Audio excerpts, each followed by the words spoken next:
Noticentro 1, CMI. Colombia está obligada a acatar recomendaciones de la CIDH. Gobierno Duque dice que medidas no son vinculantes. Alcaldesa Claudia López defiende informe de la CIDH y ofrece a Bogotá como sede para comisión de seguimiento. Horas de violencia en Usme y Suba. Buses del SITP retenidos y portal de Transmilenio atacado. 500.000 de estudiantes regresaron a clases. Padres de familia respaldan presencialidad. Inició vacunación en empresas privadas de Barranquilla. Aparecen más denuncias de abuso a menores de edad en otros colegios de Medellín. ¿Por qué la fiscalía acusa al alcalde de Cali? Debe responder por millonario contrato de publicidad. Joven de comunidad LGTBI víctima de ataque homofóbico. Extranjeros lo atacaron verbal y físicamente. Barrio en Cartagena esperó más de 40 años para que pavimentaran carretera. Con Luisa Tobo. Muy buenos días, bienvenidos a Noticentro 1 CMI. Crece la polémica por las 40 recomendaciones que la Comisión Interamericana de Derechos Humanos le hizo al Estado colombiano en el contexto del paro nacional. El ministro de Defensa, Diego Molano, le respondió a la comisión asegurando que la policía no pasará al Ministerio del Interior. Didier Chica, buenos días. ¿Qué más dice el ministro? Luisa, buenos días. Pues lo que ha dicho el ministro de Defensa, Diego Molano, es que la Policía de Colombia ya tiene un carácter civil, como lo está reclamando la Comisión Interamericana de Derechos Humanos, que está preparada para cumplir labores de seguridad ciudadana y relaciones con la comunidad, pero que es una decisión soberana del Estado no apartarla del Ministerio de Defensa. Es una decisión de nuestra Constitución, del constituyente primario, que nuestra policía siempre ha tenido, tiene y tendrá un carácter civil. Así fue establecido en la Constitución, sobre las cuales hay soberanía en las discusiones que debe dar el país, y por lo tanto la policía se mantendrá en el Ministerio de Defensa. Además, el ministro Molano ha justificado en las actuales condiciones de orden público que hoy enfrenta el país la decisión de mantener a la policía dentro del Ministerio de Defensa. En Colombia aún tenemos una violencia que amenaza de forma grave muchas regiones de Colombia. Mientras que esa amenaza persista, necesitamos de una policía tal y como la tiene Colombia, única en el mundo. Una policía multifuncional que tiene objetivos de seguridad ciudadana, que tiene objetivos de lucha contra el narcotráfico, que tiene objetivos de lucha contra el contrabando, que tiene objetivos de protección individual a grupos de población. Otra de las principales recomendaciones de la Comisión Interamericana de Derechos Humanos que no atenderá el Estado colombiano es la instalación de una comisión permanente de seguimiento a la situación de derechos humanos en el país. Información con Didier Chica, Noticentro 1 CMI. Didier, muchas gracias. En contraste con el gobierno nacional, la alcaldesa Claudia López respaldó el informe y ofreció a Bogotá como sede para instalar la comisión de seguimiento. Diana Giraldo tiene los detalles de esta declaración. Diana, buenos días.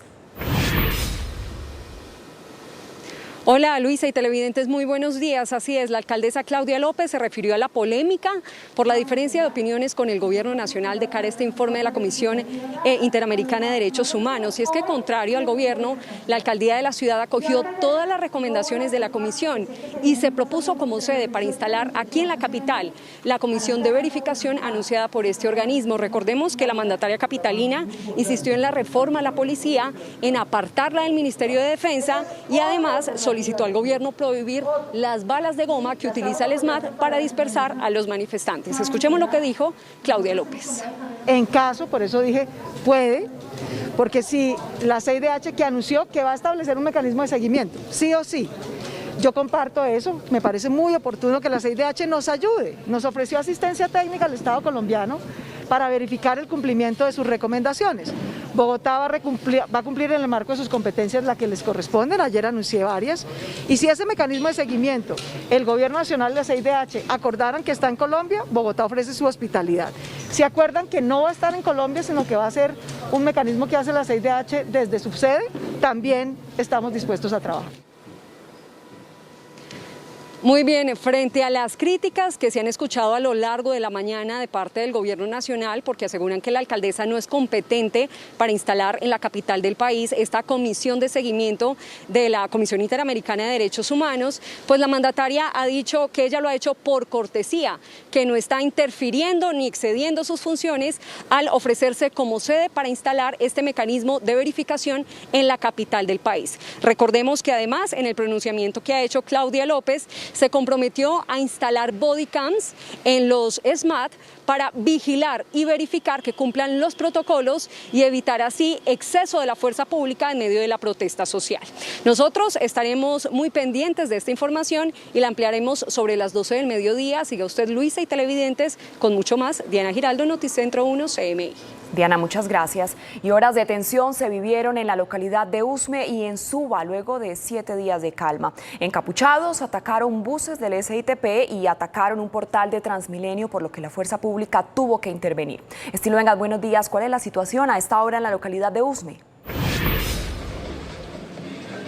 Hola Luisa, televidentes, muy buenos días. Pues en este momento total calma en este sector de Yomasa, en la localidad de Usme, al sur de la capital del país. Pero durante la noche y también horas de la madrugada se presentaron fuertes enfrentamientos entre algunos encapuchados y la fuerza pública. Todo empezó cuando un grupo de jóvenes empezó a atacar comercios, a atacar buses del SITP. 4 de estos buses fueron vandalizados y es que justamente hemos hablado con la comunidad y nos encontramos a esta hora con uno de los comerciantes de esta zona. Wilson, bienvenido a Noticentro 1 CMI. Cuéntenos detalles de qué fue lo que ocurrió.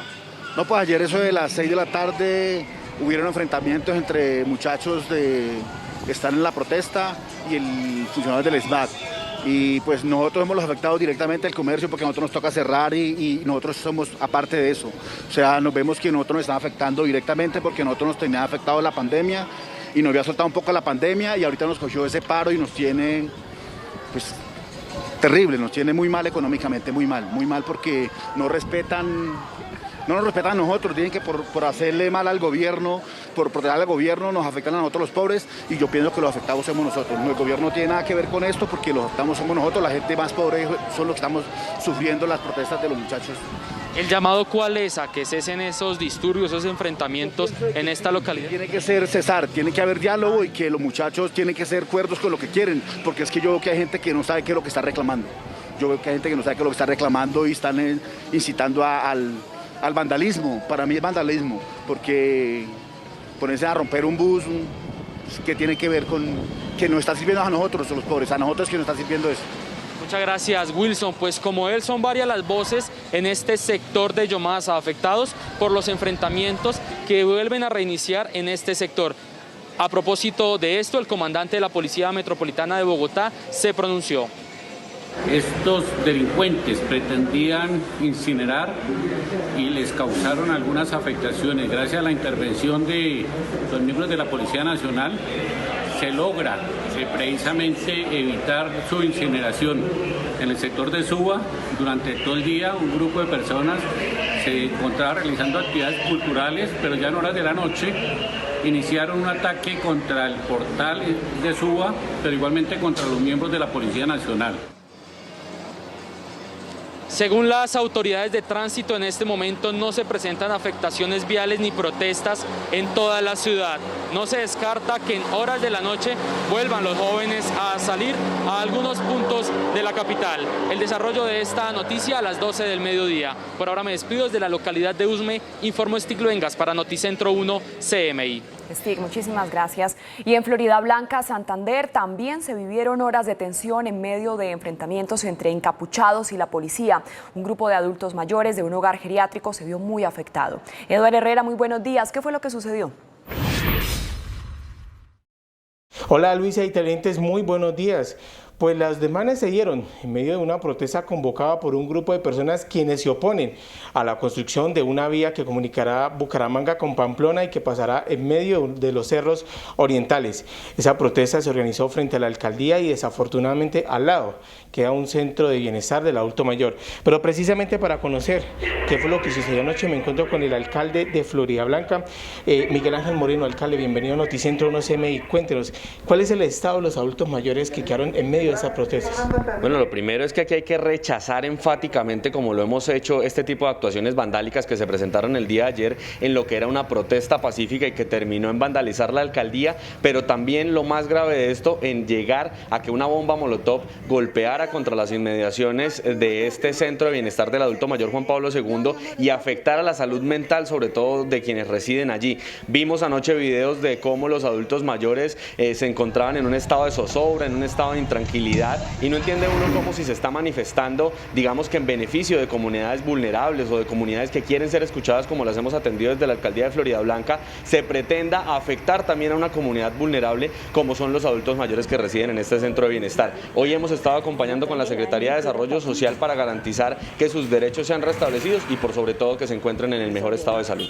Alcalde, vimos que también la fachada de la alcaldía sufrió afectaciones.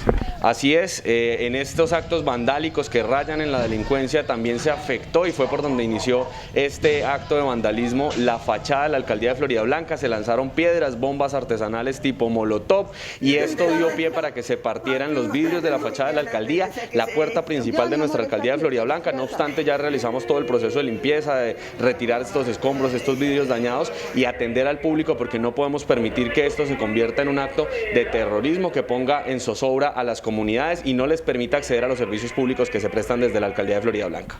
Alcalde, muchas gracias por estar en Noticentro 1 CMI. Luisa, y es que por su lado los grupos ambientalistas rechazaron y lamentaron lo sucedido. Ellos aseguran que este no era el fin de esa protesta. Nosotros regresaremos más adelante con el desarrollo de esta noticia. Desde Floridablanca, Santander, área metropolitana Bucaramanga, Eduard Herrera, Noticentro 1 CMI. Eduardo, muchísimas gracias. Más de 500.000 de estudiantes regresó a los colegios públicos en Bogotá en medio del rechazo por parte de algunos profesores. Luisa Fernández, muy buenos días. ¿Cómo ha sido el regreso? Luisa, televidente, buenos días. Antes de contarles sobre el exitoso regreso a clases que está funcionando hoy en la capital del país, déjeme darle una lamentable noticia. Hace pocos minutos murió William Agudelo, presidente de la ADE, la asociación que en estos momentos realiza un plantón a las afueras de la Secretaría de Educación, precisamente rechazando ese regreso a la presencialidad. Ellos aseguran que la virtualidad en medio de la pandemia es el único escenario en donde los niños y los jóvenes van a estar seguros. Entre tanto, hablamos con la Secretaría de Educación para saber cómo se ha realizado este proceso y cómo se han garantizado los protocolos de bioseguridad. Ella asegura que son 500.000 de estudiantes, el 60% de la comunidad estudiantil de Bogotá, la que ya regresó a las aulas. Esto fue lo que dijo la secretaria.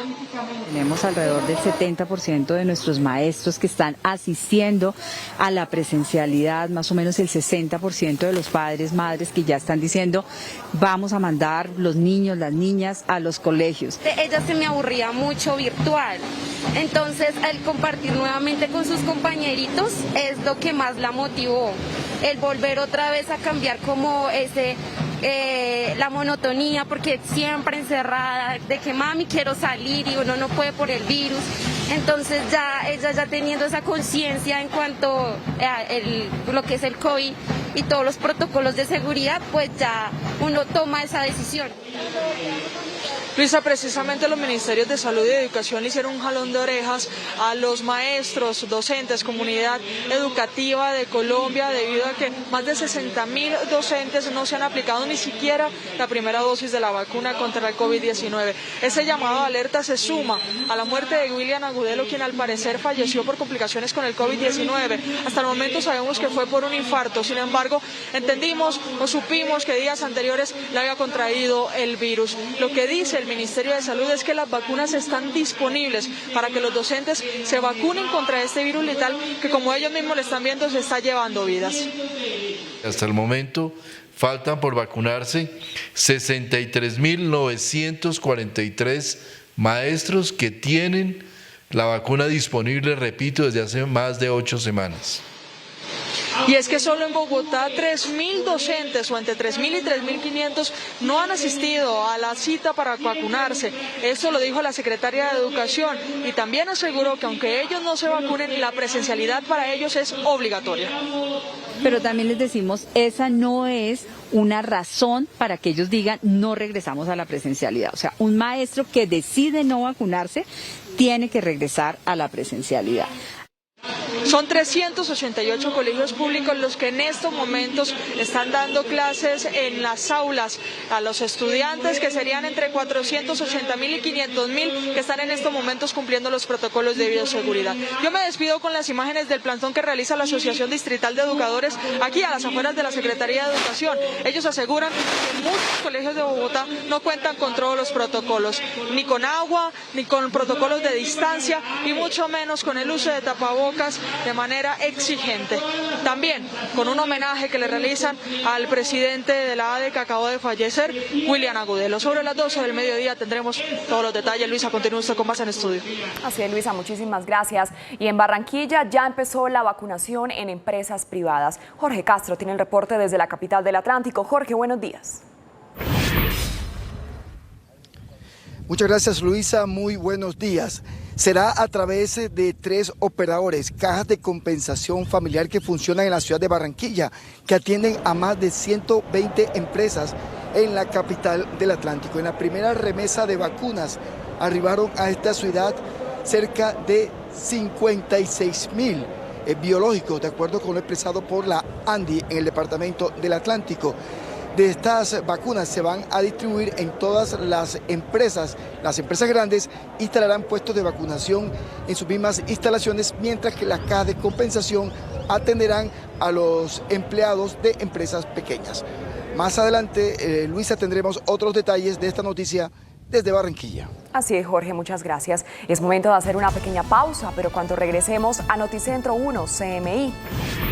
La historia del barrio de Cartagena que esperó 40 años para que le pavimentaran una carretera. Volvemos.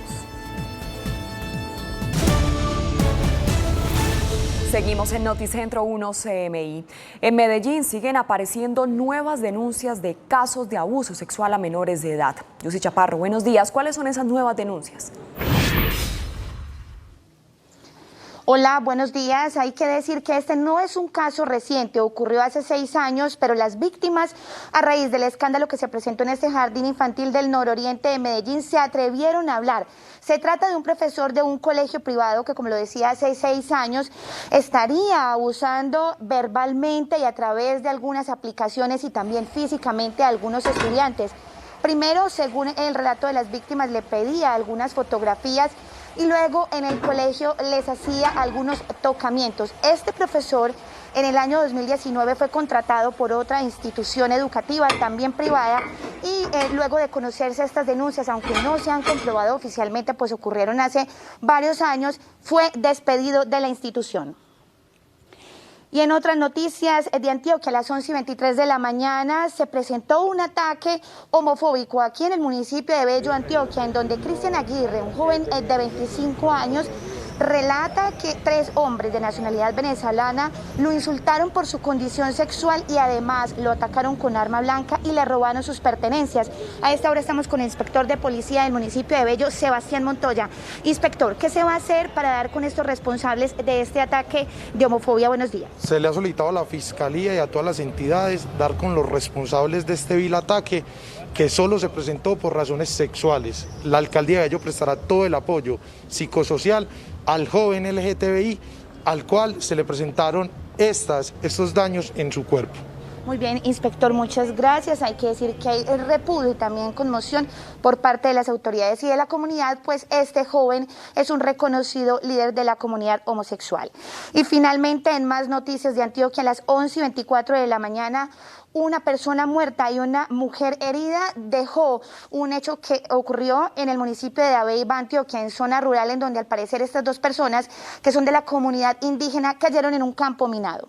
Más adelante, en minutos, tendremos ampliación de estas noticias desde la capital antioqueña. Así es, Yusi, gracias. Y la Fiscalía acusó al alcalde de Cali, Jorge Iván Ospina, como presunto determinador para la firma de un contrato publicitario en su pasada administración sin el cumplimiento de los requisitos legales. Sebastián, muy buenos días. ¿En qué va este proceso?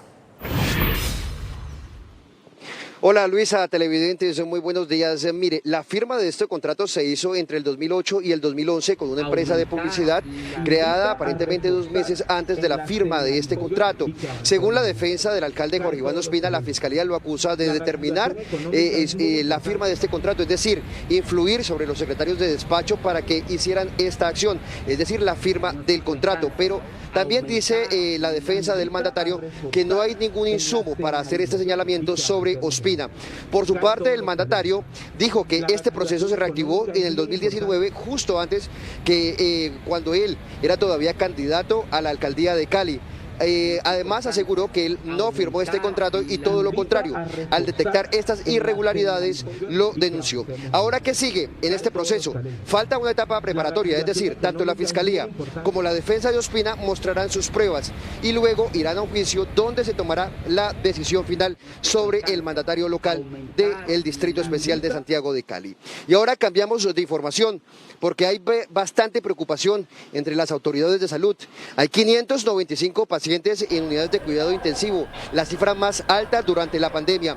El 71% de estos pacientes están vinculados, o mejor, no estaban asignados a un esquema de vacunación, es decir, no se habían querido vacunar por alguna u otra razón.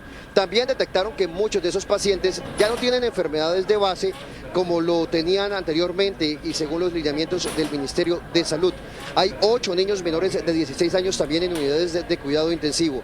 Adicional a eso, disminuyó la identificación de personas con enfermedades transmisibles como el VIH y la tuberculosis debido a la inexistencia a los servicios de salud. Sin embargo, las autoridades dijeron que no habrá toque de queda aquí en la salud y por lo contrario, habrá reactivación económica. 60 personas estarán visitando establecimientos comerciales, verificando el cumplimiento de las normas de bioseguridad. Es por ahora la información desde Cali. Sebastián Bedoya, Noticentro 1, CMI. Sebastián, muchísimas gracias. Y en Cartagena, los habitantes del barrio Zaragozilla no aguantaron 40 años de espera para que les pavimentaran una carretera y decidieron repararla por sus propias manos. Tatiana Rodríguez, buenos días. ¿Cómo es esta historia? Luisa, televidentes, muy buenos días. Precisamente los saludo desde la calle La Primavera del barrio Zaragozilla. Miren, más de 200 metros pavimentados por la propia comunidad, con sus propios recursos, más de 50 millones de pesos invertidos para tener una mejor calidad de vida. Pero vamos a conversar con la misma comunidad para que nos cuenten por qué deciden ustedes realizar con sus propias manos este trabajo. Buenas tardes, mi nombre es Naciri Beltrán, pertenezco a la calle La Primavera. Tengo más de 30, 40 años de estar viviendo una pesadilla sin fin en la calle, donde los niños ni las personas adultas podíamos vivir una vida tranquila con tanta porquería que veíamos en la calle, montes, piedra, excremento, porque cuando llueve y se revientan las cantarillas, inmediatamente salen en los bollos abollando pura porquería. Cuando eso nos afecta en la salud, tanto los niños como los adultos, rasquiña, enfermedades de gripa, de todo. Entonces decidimos de vivir una vida mejor. ¿Cómo? Donde los niños pudieran compartir y nosotros los adultos también sentarnos en las puertas y vivir una vida más tranquila. Entonces, por lo tanto, ellos decidimos de casa por casa recolectar y hacer actividades. Cada quien pone de su pulmón, los hombres de cada casa salieron a la calle a hacer las mezclas, haciendo papel de albañiles, ingenieros y... Como ven, mira cómo tenemos en un futuro, hemos logrado algo mejor y maravilloso para nosotros. Muchísimas gracias. Y en otras noticias, pese a que Aguas de Cartagena terminó los trabajos en el tubo matriz que se rompió y que generó emergencia en la ciudad, hay algunos barrios de la capital de Bolívar en donde no retorna el agua y algunos corregimientos como La Boquilla en donde aún no ha llegado y están pidiendo a la empresa para que solucione el problema lo antes posible, teniendo en cuenta que desde ayer están sin el servicio de agua potable. Por ahora es toda la información desde Cartagena. Tatiana Rodríguez, más adelante ampliación de estas noticias. Tatiana, muchas gracias. Es momento de hacer una pequeña pausa y al regresar a Noticentro 1 CMI. Revelan el aterrador informe de medicina legal sobre el crimen del presidente de Haití. Volvemos.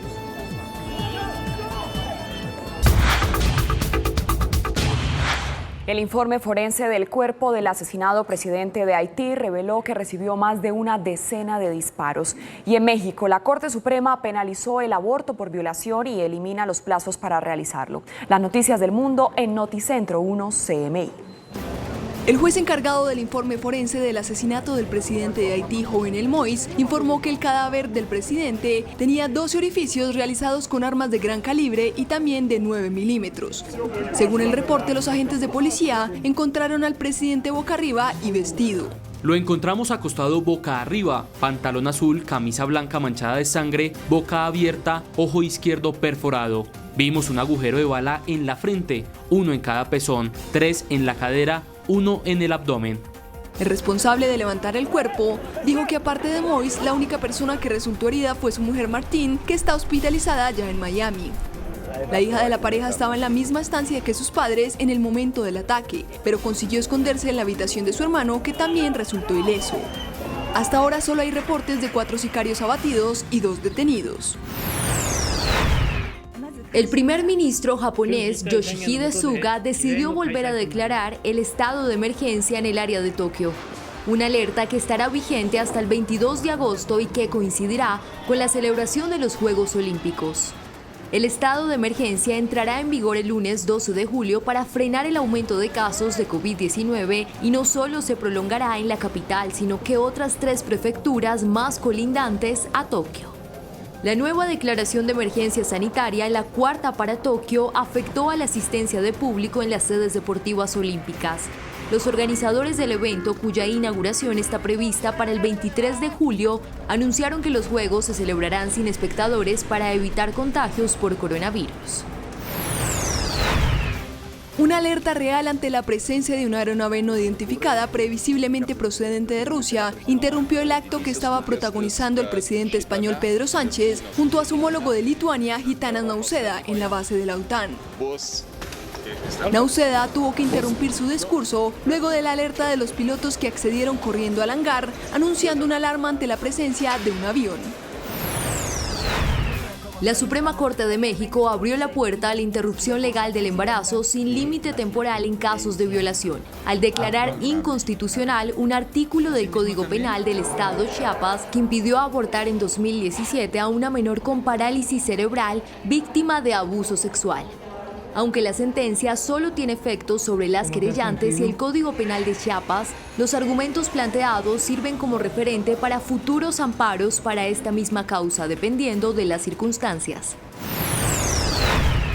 Al menos 4 personas murieron en las últimas 24 horas por los enfrentamientos entre funcionarios de seguridad del gobierno de Nicolás Maduro y bandas armadas del barrio Cota 905 al oeste de Caracas. Colombia está obligada a acatar recomendaciones de la CIDH. Gobierno Duque dice que medidas no son vinculantes. Alcaldesa Claudia López defiende informe de la CIDH y ofrece a Bogotá como sede para comisión de seguimiento. Horas de violencia en Usme y Suba.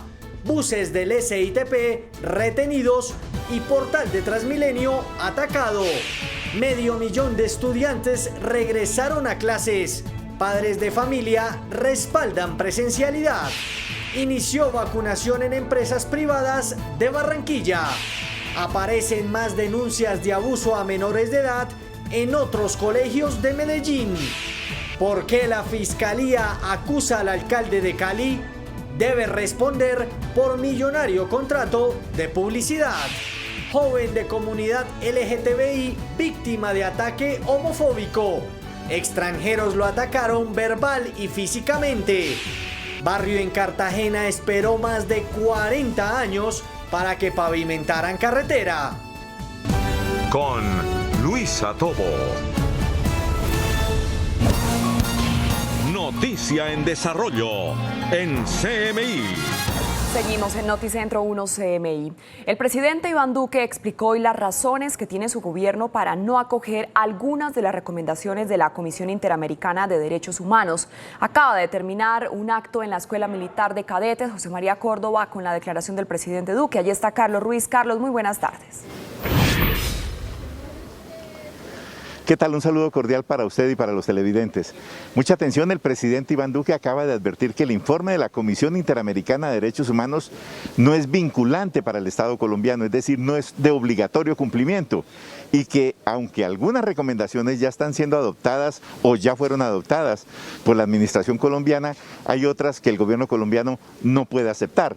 El presidente Iván Duque acaba de hablar en la Escuela Militar de Cadetes en Bogotá. Colombia, como lo dije ahora en el discurso, gran parte de las recomendaciones que están ahí ya se están aplicando en Colombia. Este ha sido un Estado siempre respetuoso de los derechos humanos y como usted lo ve, nuestras fuerzas siempre y constantemente están mejorando sus protocolos y sus procedimientos. Nosotros también reconocemos que este tipo de informes no son de carácter vinculante, pero eso no quiere decir que nosotros no recibamos muchos de esos aspectos de manera constructiva. Ciertamente hay otros aspectos en los cuales nosotros tenemos posturas distintas que han sido ya expresadas a través de la Cancillería y que nosotros también seguiremos expresándola en virtud de lo que en Colombia ya son instituciones. Atención, el presidente Duque también ha notificado a la alcaldesa de Bogotá, Claudia López, quien ha dicho que admitiría una comisión de seguimiento de la Comisión Interamericana de Derechos Humanos para Bogotá. La política exterior la dirige el presidente de la República y ya hay mecanismos de vigilancia de los derechos humanos en cada uno de los municipios del país, dijo el jefe de Estado. Mire, yo no voy a entrar en controversias con gobernantes locales, Carlos. La política exterior de Colombia la dirige el gobierno nacional. Nosotros tenemos una política de derechos humanos, tenemos además una institucionalidad. La Defensoría del Pueblo cumple su tarea y además a nivel territorial también hay personerías y hay entidades que cumplen ese tipo de tareas.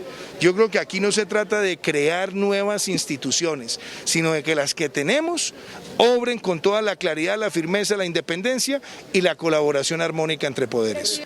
El presidente Duque también reiteró hoy que al Estado colombiano no le pueden exigir ningún nivel de tolerancia con los bloqueos o los cortes de ruta, como los llama la Comisión Interamericana de Derechos Humanos.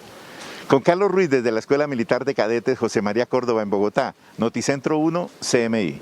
Carlos, muchas gracias. Entre tanto, la alcaldesa Claudia López ratificó el ofrecimiento de que Bogotá sea la sede de la Comisión de Seguimiento de la CIDH y respaldó el informe entregado por el organismo internacional. La alcaldesa Claudia López se refirió a la polémica por la diferencia de opiniones con el gobierno nacional sobre el informe de la CIDH. La CIDH que anunció que va a establecer un mecanismo de seguimiento, sí o sí.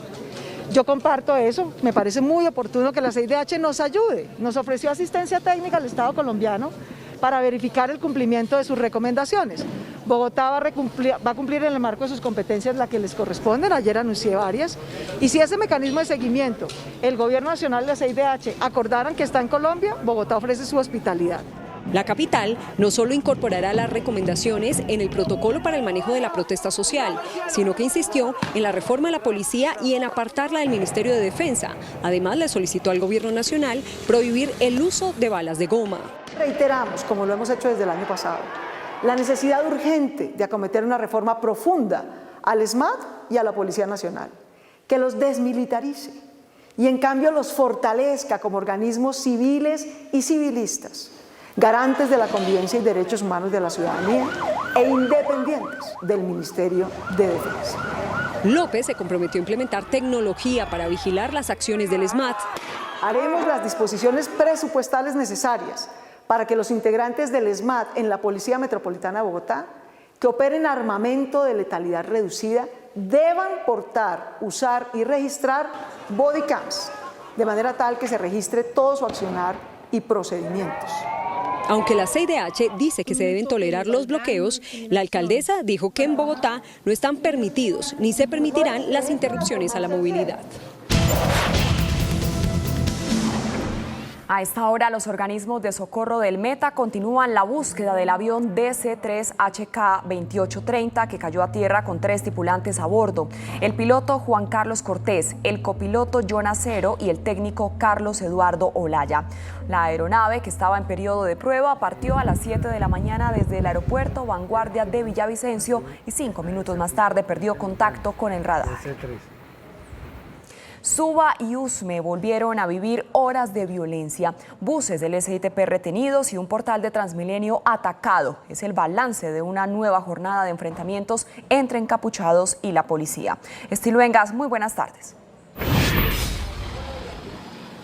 Hola Luisa, televidentes, seguimos en el sector de Yomasa, en la localidad de Usme, en el sur de Bogotá, y es que fue justo en este punto y en Suba donde se presentaron enfrentamientos entre algunos encapuchados y la fuerza pública. 4 buses del SITP vandalizados, al menos 2 policías heridos y el portal de Transmilenio afectado es el balance. La noche del 7 de julio se vio opacada por diferentes actos violentos que se vivieron en 2 localidades de la capital del país. Sobre las 9:30 de la noche regresaron los disturbios al sector de Yomasa, en la localidad de Usme. En este punto de la ciudad, varios jóvenes decidieron apropiarse de 4 buses del SITP. Estos delincuentes pretendían incinerar y les causaron algunas afectaciones. Gracias a la intervención de los miembros de la Policía Nacional, se logra precisamente evitar su incineración. El panorama no era diferente en la localidad de Suba. Frente al portal de Transmilenio se presentaron actos vandálicos afectando la movilidad de los ciudadanos. En el sector de Suba, durante todo el día, un grupo de personas se encontraba realizando actividades culturales, pero ya en horas de la noche iniciaron un ataque contra el portal de Suba, pero igualmente contra los miembros de la Policía Nacional. El comandante de la Policía de Bogotá defendió las intervenciones que se presentaron por parte de los hombres del Escuadrón Móvil Antidisturbios. Se hace necesario para nosotros proteger los derechos de los mismos, realizar intervenciones que siempre están enmarcadas dentro del respeto a los derechos humanos, al derecho de las personas. En diálogo con este noticiero, la comunidad rechazó el regreso de los desmanes. Sí, claro, más que todos los niños se ven muy afectados porque, digamos, en cualquier momento están pasando por aquí y eso ocurre de un momento a otro. Entonces, pues obviamente afecta a los niños, a las personas mayores de edad, no aguantan eso, entonces pues sí nos afecta. Y a nosotros también. Yo creo que sí, ya es hora de que eso cese y que pase tanto, no sé cómo decirle, para mí es vandalismo, yo digo otra vez, vuelvo y digo vandalismo. No es que esté contra las protestas, porque eso es algo legal, pero lo que está pasando no tiene razón de ser. Los eventos ocurrieron horas más tarde de la presentación del informe de la CIDH sobre el desempeño de la fuerza pública durante el extenso estallido social que ha vivido el país. Ante estos hechos, la Policía Metropolitana de Bogotá reforzará la presencia de hombres del Escuadrón Móvil Antidisturbios en al menos 4 puntos de la capital. Desde Usme informó Stig Luengas para Noticentro 1 CMI. Stig, muchas gracias. En Florida Blanca, Santander, también se vivieron algunos hechos de violencia. Una patrulla de la policía fue atacada.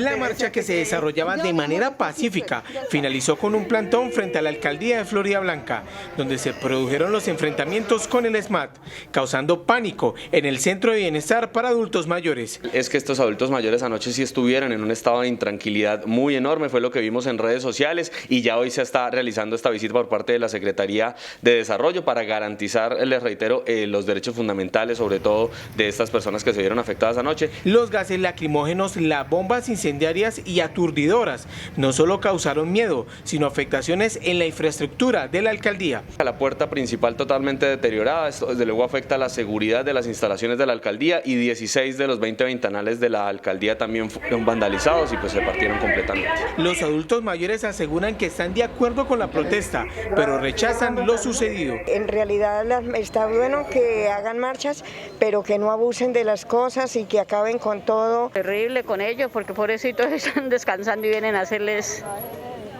¡Ay, Dios! Cabe destacar que esta manifestación fue convocada en rechazo a la construcción de la nueva vía que conectará Bucaramanga con Pamplona y que, según los ambientalistas, impactará negativamente en los cerros orientales. 500,000 de estudiantes regresó a las aulas en el proceso de reactivación de las clases presenciales. El distrito ha calificado el proceso como exitoso, con más del 60% de asistencia a las instituciones educativas. Luisa Fernández tiene el reporte. Luisa, buenas tardes. Luisa, buenas tardes. Hay que decir que en medio de este regreso a clases falleció el presidente de la William Agudelo, el principal promotor para que las clases virtuales continuaran en medio de la pandemia. Sin embargo, la Secretaría de Educación, como usted lo dice, asegura que el proceso que inició hoy ha sido exitoso. Se espera que durante todo este año la presencialidad tome mucha más fuerza. El 60% de los 800.000 estudiantes de Bogotá volvieron a las aulas de 388 colegios públicos. Tenemos alrededor del 70% de nuestros maestros que están asistiendo a la presencialidad, más o menos el 60% de los padres, madres que ya están diciendo vamos a mandar los niños, las niñas a los colegios. Los padres de familia le apuestan a la presencialidad. Según ellos, es el mejor escenario para la educación y salud mental de sus hijos. Ella se me aburría mucho virtual, entonces el compartir nuevamente con sus compañeritos es lo que más la motivó. El volver otra vez a cambiar como la monotonía, porque siempre encerrada, de que mami quiero salir y uno no puede por el virus. Entonces ella ya teniendo esa conciencia en cuanto a lo que es el COVID y todos los protocolos de seguridad, pues ya uno toma esa decisión. Sindicatos de educadores realizan un plantón a las afueras de la Secretaría Distrital de Educación, reprochando el regreso a las aulas. ¿Dónde es que falta el agua que nos han dicho? ¿Dónde ese alcohol, ese antiséptico está vencido? ¿Dónde la mascarilla no sirve? ¿Dónde hay baños que no tienen agua, los portables? 5 baños para 3.000 estudiantes. Por favor, no están las condiciones. Por favor, defendamos la vida. Tengo entendido que en este momento hay alrededor de 50 maestros, somos 35.000 maestros en Bogotá protestando al frente de la Secretaría de Educación. Los escuchamos, pero también les damos respuestas y hacemos el llamado permanente a que nuestros niños y niñas nos necesitan y es el momento de privilegiarlos a ellos y ellas. Entre tanto, para garantizar la estrategia Aprende en Casa, a finales de julio se terminaría la entrega de 102.000 tabletas electrónicas, de las cuales 80.000 ya están en las manos de los estudiantes. Luisa, con noticias buenas y noticias malas para el sector educativo me despido. Luisa Fernández, Noticentro 1 CMI. Luisa, muchísimas gracias. Con esta información hacemos una pausa, pero al regresar a Noticentro 1 CMI, les contamos por qué la Fiscalía acusa al alcalde de Cali, Jorge Iván Ospina. Volvemos. Seguimos en Noticentro 1 CMI. Comenzó en Barranquilla la campaña de vacunación en las empresas privadas. Más de 120 compañías vacunarán a sus trabajadores. Jorge Castro, ¿cómo va este proceso?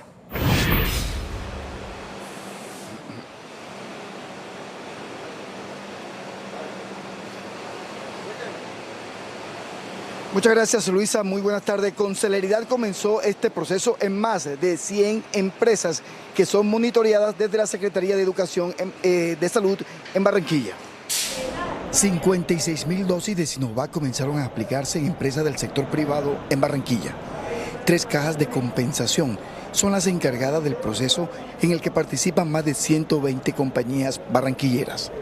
Las empresas grandes montaron su infraestructura para vacunar a sus trabajadores. Vamos a vacunar 1.000 personas diarias por 8 días, suspendemos 15 días y volvemos a reiniciar otra vez con las 1.000 para la segunda dosis y ya tenemos el paquete que estamos armando, el siguiente paquete para vacunar familiares y vacunar vecinos de la empresa. Ángelo Vázquez fue uno de los primeros empleados en recibir el biológico. Emocionante, usted sabe que tener este privilegio es muy satisfactorio. La familia Daes ha hecho una inversión muy grande para que sus trabajadores, los familiares de sus trabajadores y los alrededores queden vacunados. En las empresas barranquilleras se inició la vacunación con operarios de las grandes compañías y luego seguirá con funcionarios del área administrativa. Serán más de 50.000 las personas en Barranquilla que se benefician con esta campaña de la empresa privada, al tiempo que las cajas de compensación han anunciado que otras empresas se vincularían a esta iniciativa. Noticias desde Barranquilla con Jorge Castro, Noticentro 1, CMI.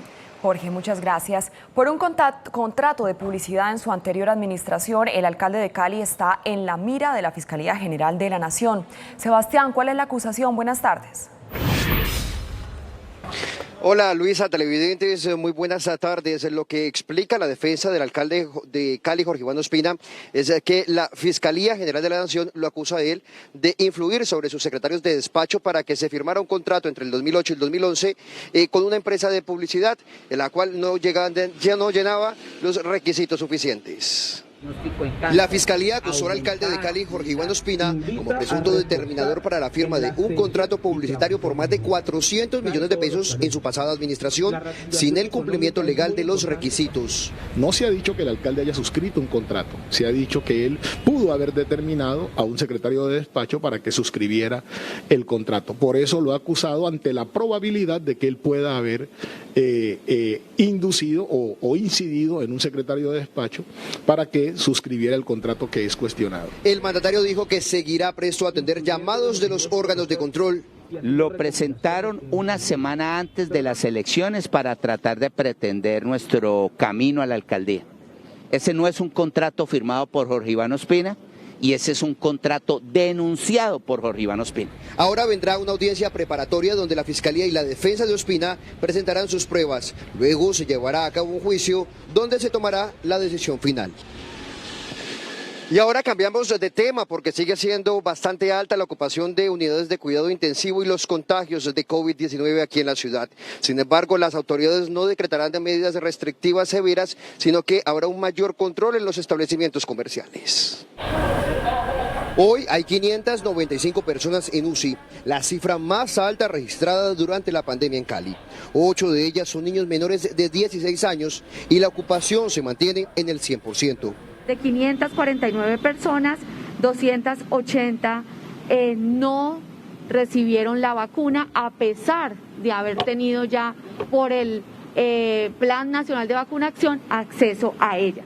Pese al grave panorama, no habrá toque de queda, pero sí un control estricto al comercio en su reactivación. 60 personas estarán a cargo. Vamos a hacer una charla con ellos de forma educada, vamos a sensibilizarlos y si se rehúsan a cumplir con los protocolos y con las obligaciones frente al COVID, pues tendríamos que sancionarlos. Otra situación que preocupa a las autoridades de salud es la inasistencia a los servicios médicos. Por eso entre el 2020 y este año se redujo en un 46% la identificación de personas con enfermedades transmisibles, como el VIH y la tuberculosis. Y aparte de no descuidar los protocolos de bioseguridad, las autoridades de salud también reiteran el llamado a vacunarse. Es por ahora la información desde Cali. Sebastián Bedoya, Noticentro 1, CMI. Sebastián, muchas gracias. Vecinos del barrio Zaragozilla en Cartagena pavimentaron una calle que esperó por más de 40 años para ser intervenida. Tatiana Rodríguez, ¿cómo es esta historia? Luisa, televidentes, muy buena tarde. Mire, algo particular y es que según los vecinos de este sector, la calle en los registros del distrito aparece pavimentada en 3 ocasiones. Sin embargo, cansados de esperar más de 40 años, decidieron con sus propias manos pavimentar 200 metros. Por más de 40 años, la comunidad del sector El Progreso del barrio Zaragozilla esperaron por intervención del distrito para la pavimentación de la calle. Una calle que estaba totalmente obstruida de monte, de piedra, de tierra, donde los niños de la comunidad y de la calle no podían ni jugar. Por aquí no podía entrar ni un carro y entonces nosotros mismos, los que vivimos por aquí, con las uñas hicimos lo que se ve. Los vecinos invirtieron más de 50 millones de pesos y realizaron diversas actividades con el fin de tener una mayor calidad de vida. Lo poquito que tenía daba para el cemento y me tocaba salir a tirar pala, arena, y a tirar pala, así como no podía. Le pedí a Dios que me diera fuerza y salía a tirar pala porque necesitábamos la calle arreglar. En total fueron pavimentados 200 metros y ahora lo que pide la comunidad es que el distrito les refuerce el trabajo realizado. Y en otras noticias, pese a que Aguas de Cartagena informó que ya habían sido terminados los trabajos en un tramo del tubo matriz que se rompió y que dejó a más de la mitad de la ciudad ayer sin agua, han manifestado algunos barrios que no retorna el preciado líquido como en La Boquilla, por lo que las personas están exigiendo a la empresa que den una solución frente a esta situación. Por ahora es toda la información desde Cartagena. Cartagena, Tatiana Rodríguez para Noticentro 1 CMI. Feliz tarde. Tatiana, gracias. Y en Medellín siguen apareciendo nuevas denuncias de casos de abuso sexual a menores de edad. Noticentro 1 CMI conoció la historia de un joven que hoy tiene 19 años y asegura haber sido abusado por un profesor cuando tenía 13. Los hechos ocurrieron hace 6 años en un colegio privado del occidente de Medellín. Según la denuncia de Santiago Castaño, uno de los estudiantes, quien estaba en grado 9º y tenía 15 años, un profesor comenzó con intimidaciones sexuales. Primero le pidió fotografías a través de Snapchat. Me empezó a preguntar cómo estaba vestido en ese día, que le enviara una foto. Después me dijo que cuál era la marca de boxers que yo usaba, que cuál era el modelo, que cómo era el color. Luego, el joven dice que fue víctima de tocamientos y acoso por parte del profesor, incluso durante las clases. Yo me siento y en ese momento él me pone la mano mía para tocarlo a él en la entrepierna y él me comienza a tocar a mí. Eso duró pues un momento, él ya se iba a bajar el cierre para que no sé si me quería que yo practicara sexo oral o que yo lo masturbara, pero en ese momento volví a pasar a la coordinadora y él se asustó, se paró y yo aproveché para irme del salón. El profesor, quien fue contratado por otro colegio en el año 2019, fue despedido al conocerse estas denuncias. Inmediatamente como colegio procedimos a hacer las investigaciones respectivas y procedimos a apartar el docente del colegio. Al parecer, serían malas víctimas de este docente, pero solo se atrevieron a hablar hasta ahora luego del escándalo de abuso sexual colectivo en un jardín infantil. Hasta aquí la información en Noticentro 1 CMI. A continuación, no se pierda La Rosa de Guadalupe y espere a las 8 de la noche una nueva emisión de noticias. ¡Feliz tarde!